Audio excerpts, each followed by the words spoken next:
Okay, so how do you index? What is indexing?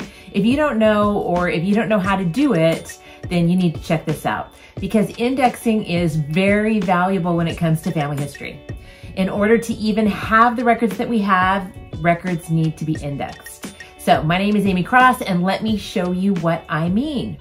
All right, so let's say you want to find your family in 1880. Well, the first thing we think of is the census record.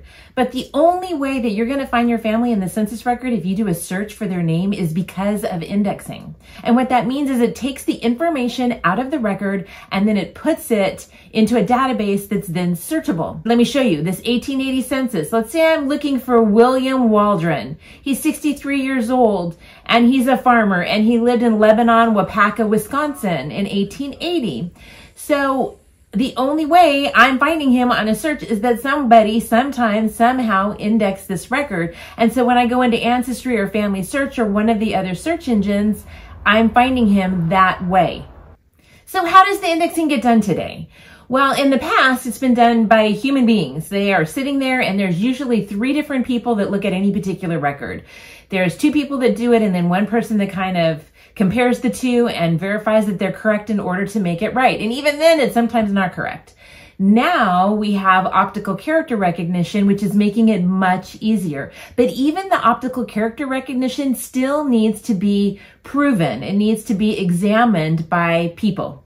And so, for instance, in the most recent Canadian census that was released, Ancestry's optical character recognition went through it in days. It was amazing. And Ancestry has an agreement with Family Search. So Ancestry used their technology to do the optical character recognition, and then Family Search put the bodies behind it in order to double check and make sure that the optical character recognition had been for the most part correct. So indexing is a huge part of genealogy. And if you want to be involved in genealogy and you want to find your family, you might want to help out by doing some indexing. I'm going to tell you today how to do that, all right, now that you know what it is. So let's start from the very beginning. Family Search has a program where they have volunteers helping to index their records, and it's a place where you could volunteer your time. Now, you do have to have a Family Search account, and I want to show you how that's done. I actually have a couple of accounts. I have one account that I have a lot of my information in, and I've done some indexing before, but I'm going to go into my other account so that you can see what it looks like if you've never done it before. And I'm going to take you through this step by step. Super easy, super quick. This isn't going to take long. So first you need to sign in, or you need to create an account. All right, so now I am signed in. And where you go, this is my home page. I've just signed in, but I'm going to go over here to get involved. This is where you can help out. So you click on get involved and indexing. And then it will take you to indexing, and they are going to take you through it step by step. And the reason I wanted to use this was so that I could show you how it works, okay? So first off, they'll give you a guided tour, an introduction to indexing. So this is your first step. And this homepage is kind of cool because it has how many records you've indexed, how many records you reviewed, progress. You can kind of keep track of it and you can see the things that you've done. You can also find groups that you can index with. You could create a group so that you could kind of work with a group of people that are indexing together and kind of encouraging one another on, which is a really fun thing to do. But I'm just going to start at the beginning, okay? So let's look at this introduction to indexing. This is English beginning. And by the way, you can do it in multiple languages. So if you speak Spanish or Italian or French, you can index those records, which is extremely helpful. So let's open a batch. This is the introduction to indexing. And then they're taking you through the process. Welcome to Family Search Indexing Guided Tour. Try indexing a batch with hints provided along the way. So the first time you do it, they are going to walk you through it. It does not get easier than this. So I'm going to start the tour. All right, so the first thing that they're wanting you to know is your first step is determine whether or not this image should even be indexed. Usually the answer is yes. Is this a draft registration card, as is mentioned in the project instructions? And if so, leave the answer yes and then click next. If it's not, then you want to go over here and say no, there's no extractable data. Sometimes that happens when somebody's been microfilming and there's a blank page. or a description page that tells you what this is a record set of. That's not an indexable record. But anything that has somebody's name on it like this, that's an indexable record. So you're going to click yes. Now the project's instructions. In this example, you're going to see an index of a World War II draft registration card from the state of Georgia. We're focusing, they're saying right here, on recording the names, dates, and places given in the documents because this information is most helpful when people are searching for their ancestors. So I'm going to remove this right here and I'm going to say next like they are saying. Now I can also click down here. This is always here for the project instructions. So we're going to click next and they're going to tell me the next thing to do. This is step 2. So now what they want me to do is they want me to index the information as instructed in each field. And then click on the question mark if you have help in that field. So the given name, let's say I don't know what they're talking about. Let me get rid of this right here. And it says the given names may be written either before or after the surname. Be sure to type the names in the correct field. Otherwise, it's not going to work when it's being indexed, okay? So I'm going to take that away. So the given name on this record is Holmes Quincy Miller, okay? And it says right underneath there, his first name is Holmes, his middle name is Quincy, and his last name or surname is Miller. So first name, and I'm going to put both names because it says given names, all right? And we have 2 given names right here, Holmes Quincy. Holmes Quincy. And I want to make sure to spell it exactly as it is in the record, not the way I think it ought to be spelled. Like Catherine, maybe I think it should be spelled differently or anything. You know, you want to spell it as it is written in the record. And then the surname, I'm going to just tab to go to the surname. The most basic indexing rule they're saying is type what you see. And then again, press tab to continue. So I'm going to type Miller. And again, this question mark is here if I have further questions. And I'm going to hit tab. Now this is the residence. And I'm going to get rid of this so you can see the record a little bit better. We have an address, but they're just asking for the residence town, and that's Savannah. And the county, I want to do the county is shown right up here, which is Chatham. And then the residence state, enter the abbreviated state as written, GA without the period. That's important, okay? So they want you to write it like it is here instead of writing out Georgia. And then once you get the hang of one record, then you can just like power through them. All right, the next question is birth month. All right, now here we have July 17th, 1900 is when this guy was born. And then the birth town or county, they have his place of birth in Spencer and the state in North Carolina. All right, now I'm wondering, do they want an abbreviation here or do they want something different? So I'm going to hit that question mark. And they're just saying to write it as I am seeing it, as it was recorded. Click submit batch. So that is what I am doing. Would you like to submit your work now? Submit batch. Voila, I have done my test drive successfully, all right? So now I want to return to web indexing. And by the way, this is done on the web, so you do need to be connected to internet when you do this. So now I can find a project. So I want to find a project and I want to find a beginning, and you can actually start saving some, but there aren't any beginning projects. So let's take a look at some intermediate projects, and here we have these. Now this shows you how many of these records have been indexed and where they are in the review process.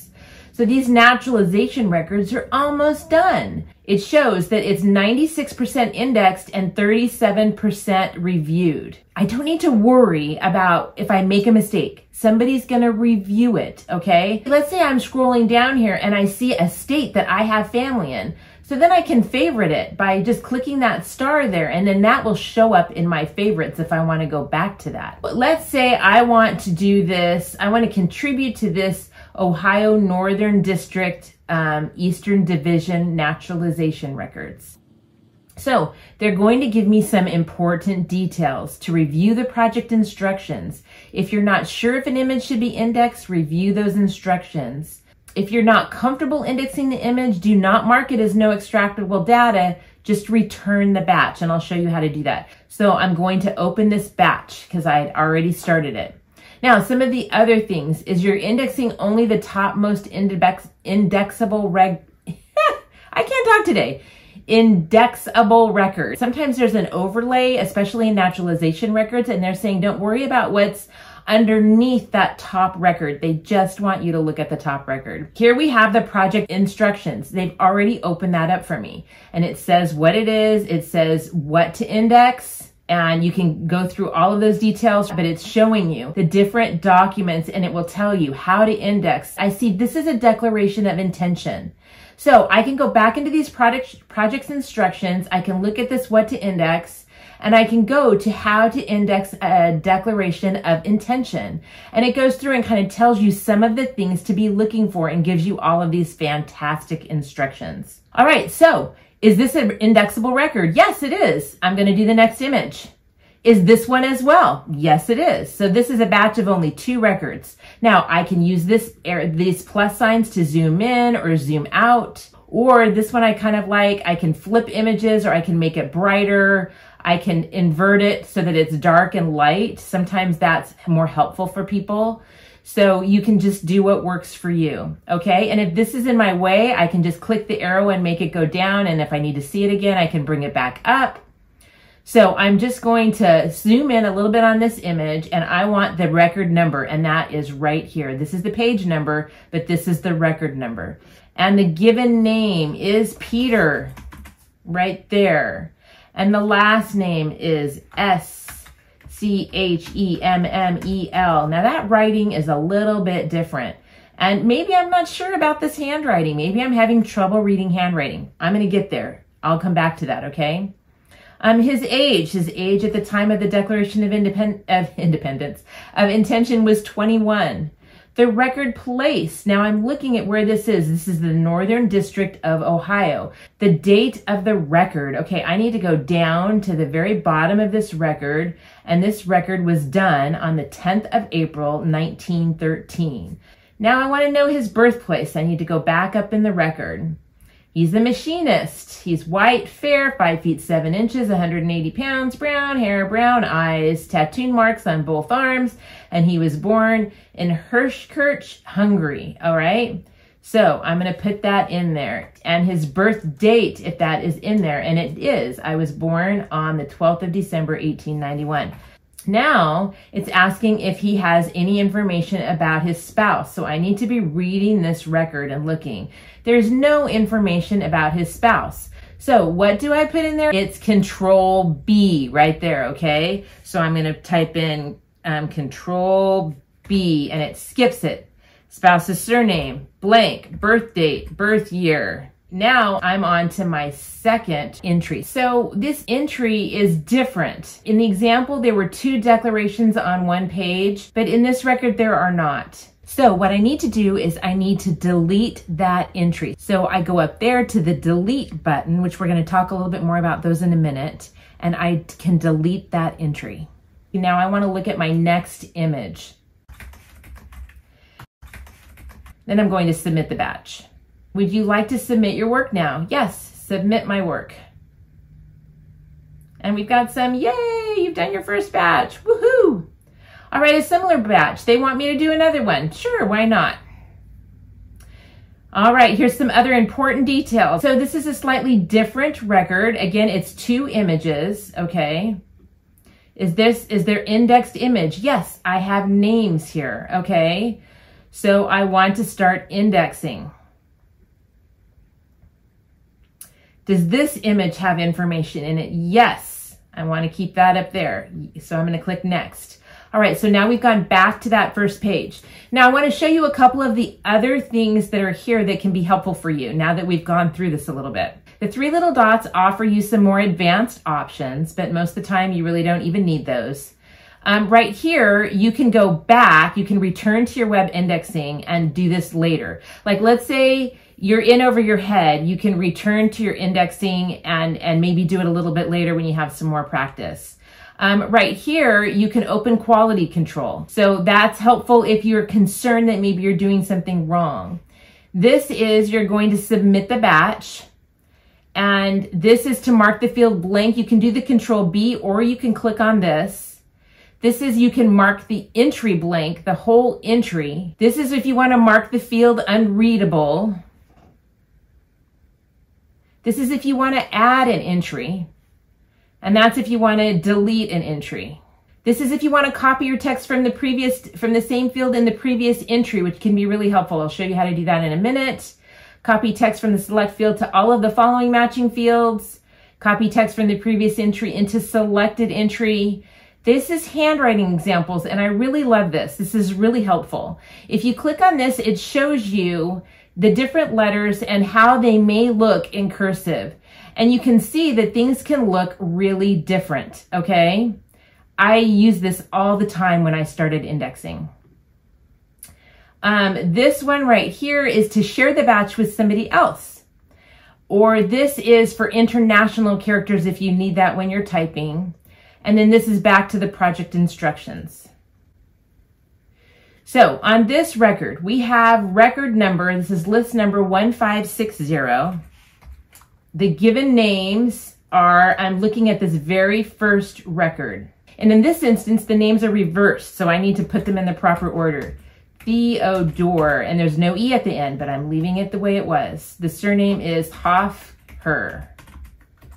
And we don't have an age, so I'm going to leave that blank. Okay, the record place is the district in the court of the United States sitting at Cleveland, Ohio. So I'm going to type in Cleveland, Ohio. And again, if I have some concerns about that, they're giving me the information on how to do that. Smallest to largest is the way they want their geographical locations. This birthplace, that's not in there. All right, I'm going to leave this blank. Birthday, blank. Birth month, blank. All right, there's no spouse information here. No spouse name, surname, birthplace, or birth year. Now, entry 2 is the second person right here. Now, I want to copy this information from the previous thing, but it's a different first name. His name was Tomaz, S-Z. His surname, Z-A-U-C-H-A. No age. I'm going to copy that from the previous thing. Record place. I'm going to copy that because it hasn't changed. The record date is the same, month and year. The birthplace, I'm copying that because they don't ask that question and they don't ask the spouse's surname. Do I want to create a third line? No, we only have the 2, so I'm going to do the next image. And then I go through this process. Now this next image has a lot more names on it, so it's going to take me a lot longer to do that. Let me show you how. Let me do the first 2 and show you how that would work.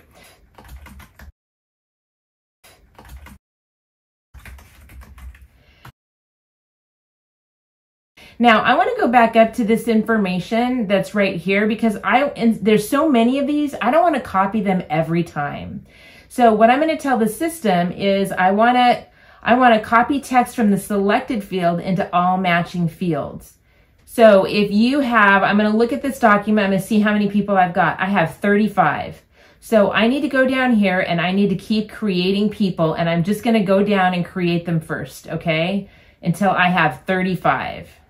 Speed this video up. All right, now I'm going to go back to number 2 and I'm going to copy all of the information onto all the other ones that I created, okay? So I'm going to use this little button right here and I'm going to copy the record number because that's the same for everybody. I'm going to copy the age because that's the same for everybody. I'm going to copy the record place. Now, let's give it a try. I'm going to go all the way back to the last image and look. All of that information copied through, and so now I just need to put in their first names, which will be much quicker. All right, so let's say I don't have time to finish this indexing. I can go back here and go to the back arrow, and it's still in my batches. So I can go back here and I can open this batch and I can finish it at a later date. Or I can click manage it and I can click this and I can return it. Let's say I had opened a batch and I'm in over my head. Then I can use that back arrow and then I can say, I got to return this because I don't know what I'm doing. And you can do that as well. Okay. One other thing that I want to point out to you is this indexing help. If you have any other questions, something that we didn't cover in the video, there's a guided tour, which we kind of already did. There's some help articles, language and handwriting helps, and a community help forum where you can ask questions. So there's plenty of help for you. Anybody can do it. Please, please, please index records so that we can find them and do our genealogy work and find our family together. Have a great day. Thanks.